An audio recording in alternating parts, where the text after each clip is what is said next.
Вы смотрите новости в прямом эфире, в студии Валерия Наумова. Здравствуйте. Коротко о главном.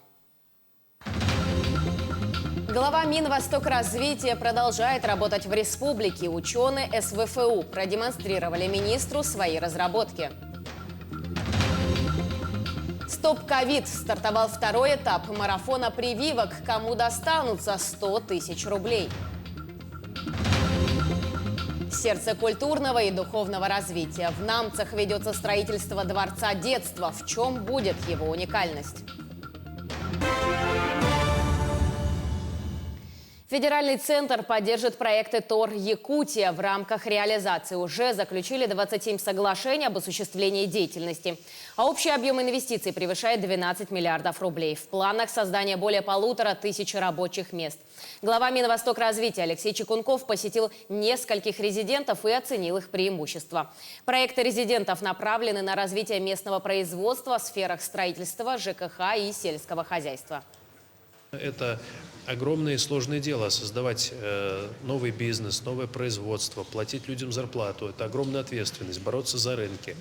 То, что у резидентов Торг-Кангаласы это получается, это отрадно. У меня позитивное сохраняется ощущение от всего увиденного. С нашей стороны мы берем на себя ответственность поддерживать всеми мерами государственной поддержки, которые есть в программе по развитию Дальнего Востока. Также сегодня, 19 ноября, Алексей Чекунков с рабочим визитом посетил Северо-Восточный федеральный университет имени Амосова. В учебно-научно-технологической лаборатории графеновые нанотехнологии министру показали электропроводящую текстиль с графеном и сенсорную ультратонкую пленку на основе оксида графена. Учеными создан лабораторный образец. Продукт является перспективным благодаря своей дешевизне, механической прочности, морозостойкости и водостойкости. Министр отметил, что самое главное впечатление от поездки – это горящие глаза у молодых ученых, их заинтересованность сделать лучший проект. Более 100 заявок было собрано для участия в защите проектов под патронажем Технопарка Республики. Новые технологии прочно вошли в этот мир, и сегодня все больше необходимы специалисты в области IT-технологий, а значит, дело за молодежью. Это и есть цель выездной работы по районам группы, представляющей IT-парк.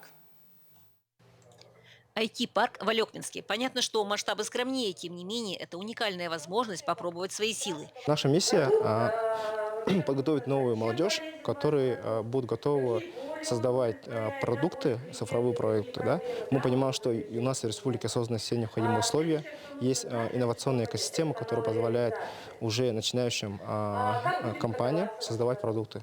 Вот. И у нас в республике есть яркие примеры. Это вот компания InDriver и Майтона. Они работают на внешнем рынке и даже очень успешно. Собирались в Алекму давно, делится руководитель группы, но и в этот раз были некоторые проблемы. Опять же, IT для того и IT, чтобы найти выход в любой ситуации. Погодные условия, да, то есть нам отменили рейс, перенесли. Мы должны были начать мероприятие в 10 утра.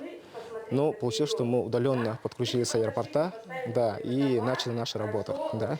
И параллельно уже готовились, приехали после обеда и провели живую тут с ребятами мероприятие. Борис – самый юный участник из заявленных 100 человек. Стандартно это ребята с 7 класса, но стандарт не препятствие, если есть и желание, и талант, и идея. Я этим увлекся где-то лет в 7. Но тогда я еще не изучал Python, я изучал Scratch.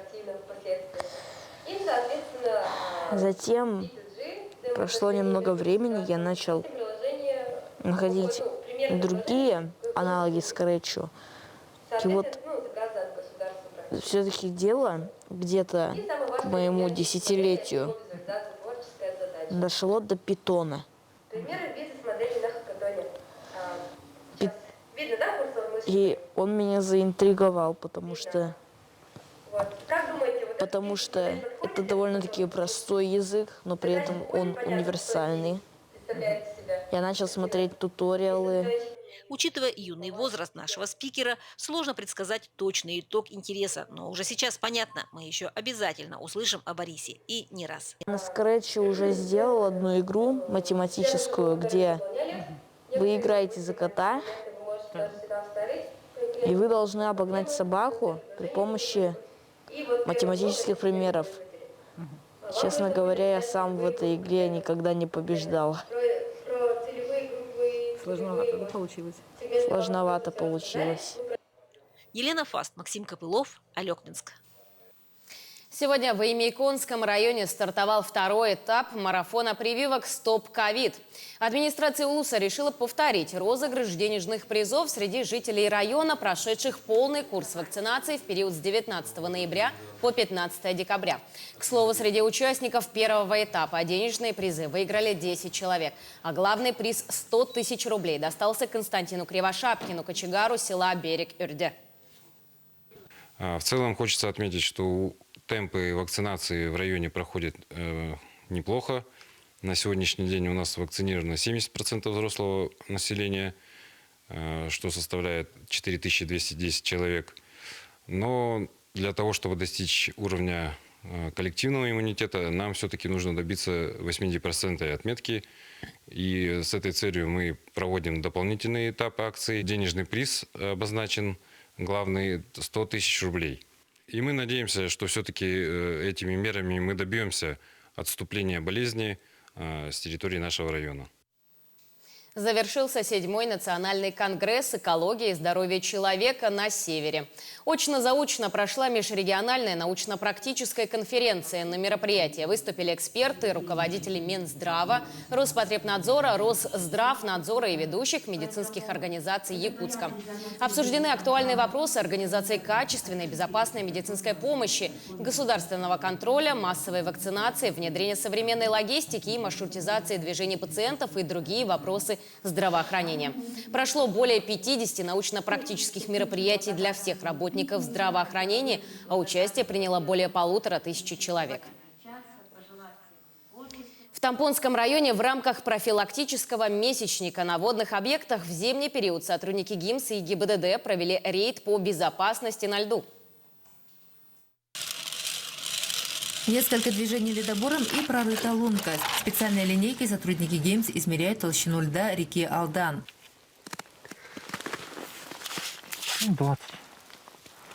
20-25, где-то так, 23 где-то.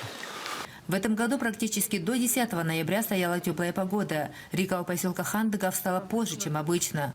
Прочность льда в это время обманчива, и переходы по неокрепшему льду представляют большую опасность для жизни людей.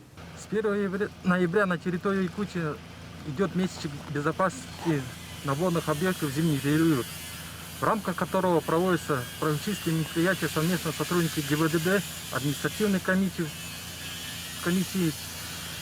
в целях обеспечения безопасности людей на водных объектах, недопущения провала автотранспорта людей под лед, а также пресечения несанкционированного выезда автотранспорта на лед. Сотрудники ГИМС предупреждают, за несанкционированный выезд на лед на безответственных водителей автотранспортных средств составляются протоколы и налагается административный штраф. Такие рейды будут проводиться на регулярной основе до открытия переправ.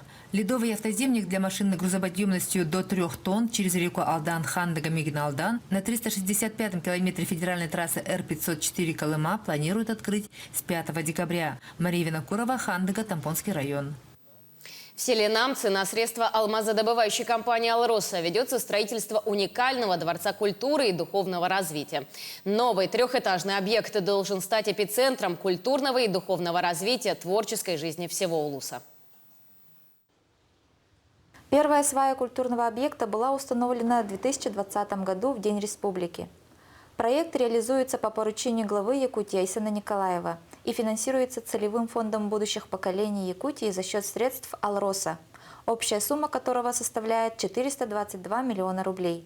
Строительство ведут работники РДР Групп, подрядчиком выступает акционерное общество РФА Инвест. Общая площадь объекта составляет 5692 квадратных метра. В настоящий момент ведутся работы по кладке наружной стены внутренних перегородок. Заключен договор на устройство вентилируемого фасада. И также ведутся работы по заказу материалов на следующий год. На объем выполняемых работ 2021 года весь материал закуплен. Значимость будущего Дворца культуры и духовного развития для жителей Улуса неоценим, поскольку в настоящее время культурные учреждения, как библиотека, музей, клуб, отдел ЗАГСа размещаются в ветхих аварийных деревянных домах. Надеемся, что отдел ЗАГС тоже приобретет условия для работы в хороших условиях. И все это благодаря фонду будущих поколений, благодаря компании «Алроса», благодаря правительству, нашему главе Айсену Сергеевичу Николаеву и нашему главе Улуса Юрию Иннокентьевичу Слепцову. Мы с радостью и с нетерпением ждем ввода дворца в строй. Как заметили, объект имеет в плане сложную архитектурную форму. Вот этот банкетный зал имеет форму урасы. И вот этот дизайн-проект сейчас делается. И в этом национальном стиле будет такой колоритный и красивый объект. Ну, я как сказал, здесь такой культурный, как сказать, микс. Много объектов, которые объединятся в одном объекте. Глава Намского Улуса Юрий Слепцов отметил, что строительство Дворца культуры и духовного развития является воплощением в жизнь давней мечты жителей всего Улуса. По прилегающей территории вот с этой стороны у нас планируется строительство национально-культурного стиля, объекты, это балаган и так далее. Тут у нас есть предприниматели, занимающиеся этим направлением, и эта территория в целом будет под национальную культуру. В настоящий момент готовность работы составляет 45%. Объект планируется ввести в эксплуатацию осенью 2022 года к юбилею Максима Кировича Амосова и столетию автономии республики. Это станет еще одним замечательным подарком Алроса всем жителям республики. Напомним, за последние 11 лет Алроса направила через целевой фонд будущих поколений на строительство социальных объектов в Якутии свыше 7 миллиардов рублей. Нюргияна Романова, Иннокентий Кривошапкин, НВК «Саха», Намский Улус.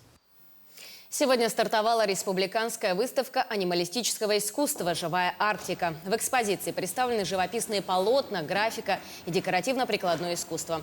Участие приняли более 40 профессиональных и молодых художников Якутии. На работах участников отражены представители многообразной фауны Севера. Выставка позволит зрителям по-новому увидеть красоту отражающего мира и задуматься о сохранении природы. Выставка входит в цикл мероприятий «Арт-Альянс» при поддержке гранта главы республики и проводится в художественной студии Союза художников Якутии.